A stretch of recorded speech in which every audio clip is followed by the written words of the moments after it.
Sup guys, this is CJ Estrada after I'm from BTPNs and this update. Currently, this is my 8 years auntie since 2015. Update. Ayan. As you see, um, there's a lot of beard. I think, medyo na-shave lang. Pero, yeah, okay na. Nagsasalubong na sila, even my eyebrow. My voice, same pa rin siya. Siguro, minsan, gay talk. Ewan ko siguro. Hindi ko pa siya totally talaga naaalis. Minsan, meron pa rin akong way magsalita na parang, ano yun, minsan natatanaw ako na parang, uy, bading ka ba? Like that. Pero, hindi naman siya ganun ka-big deal sa akin. And then, sa physical appearance, same pa din. Hindi kasi ako yung tao na, ano, yung may sipag sa gym so far kasi um, alam, busy sa trabaho. So, more on, um, talagang normal na yung lifestyle ko. Kain, work, tulog. Yun na typical na, buhay tito. Ganoon. Pero tinatry-try ko pa rin naman mag-diet. Kasi, syempre, kailangan pa rin natin mag-control. Currently, medyo nagbababa na kami ng dose ng endocrinology ko, which is si Dr. Isip. Meron na kasi, dun sa latest result ng testosterone count ko, na-reach ko na yung maximum level. So, iniiwasan namin dito is yung mga side effect niya, yung mga complication na like, yun, tumaas na yung cholesterol ko, magkaroon problem with my liver, also with my kidney. Since yung gamot kasi, ano na kumbaga, na na-maintain na namin yung level dapat. So, before, naka 1.4 ml ako every 2 weeks. Or minsan, ano siya, 0.7 every week. Basta, depende sa akin siya, paano ko siya isa-shot as per Dr. Isip. Then, ngayon, nagbawas kami to 1.2. Same pa rin naman yung gamot ko. Cypionate pa rin siya.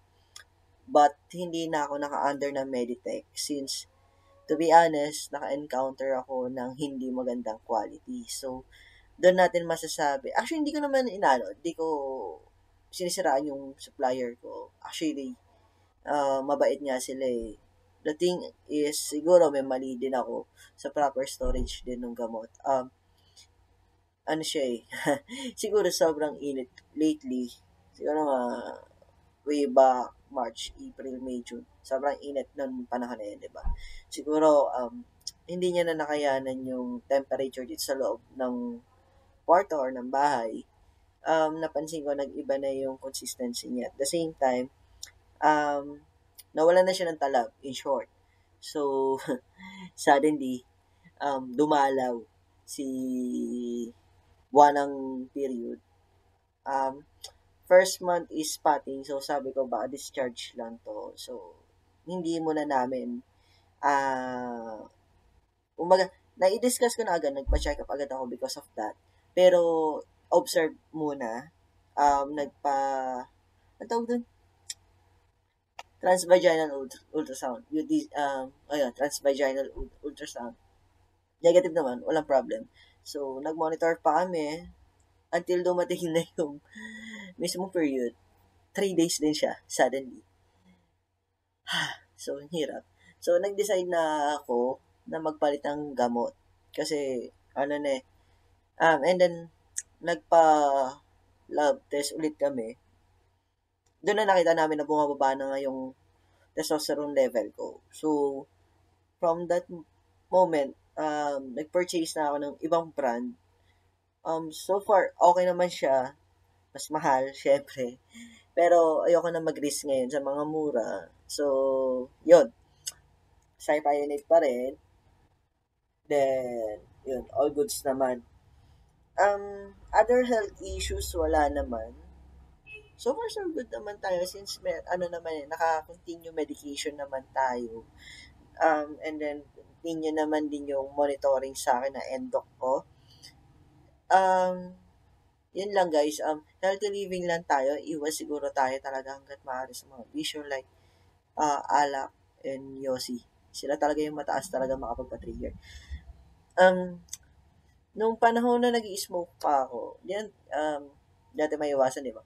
Nung nag smoke pa ako, ang daming problem sa love result ko lagi.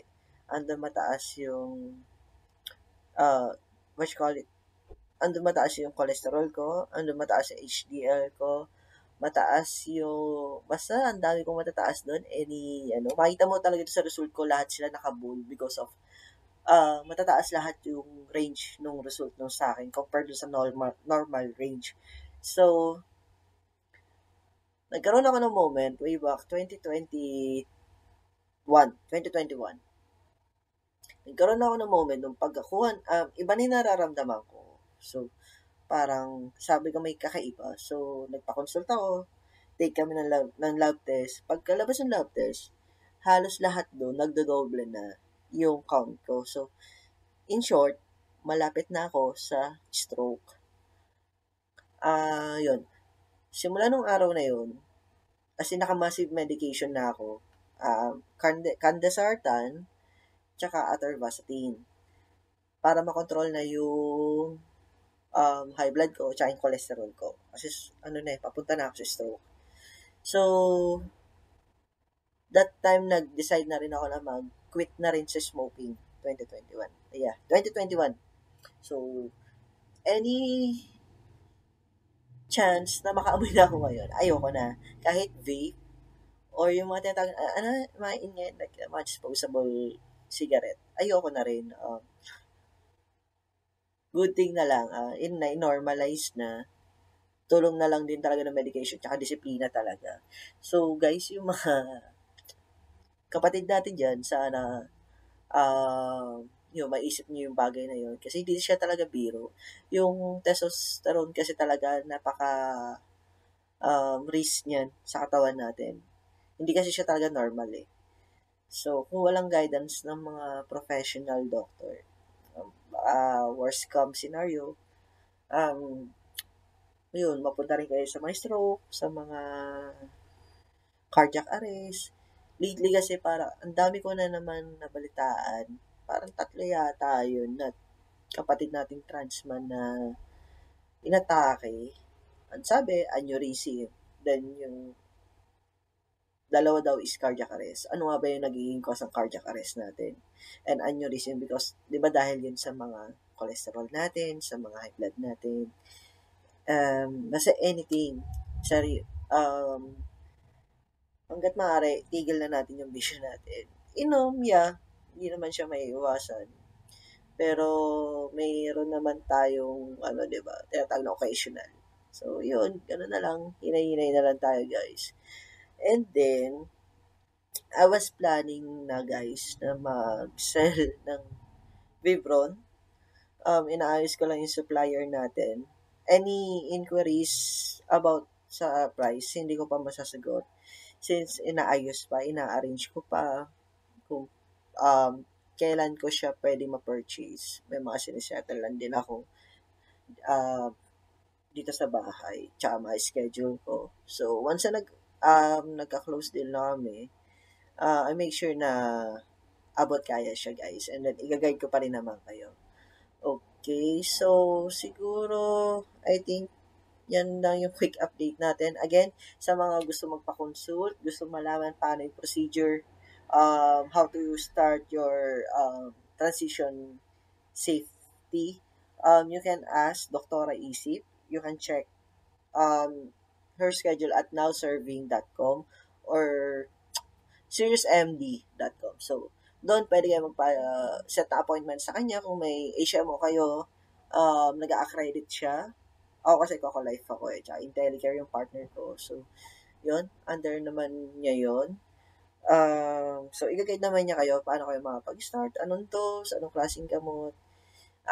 In-advise ko na rin siya na nire-refer ko siya sa mga kapatid natin transman, transwoman, na magpapa-consult sa kanya. So, hindi na siya mabibigla, guys. Hindi nyo na kailangan mag-explain ng ganong kahirap. open siya sa ganong discussion. Mabait siya, promise guys. Yun lang guys, maraming salamat. Patuloy na lang natin suportahan ng isa't isa.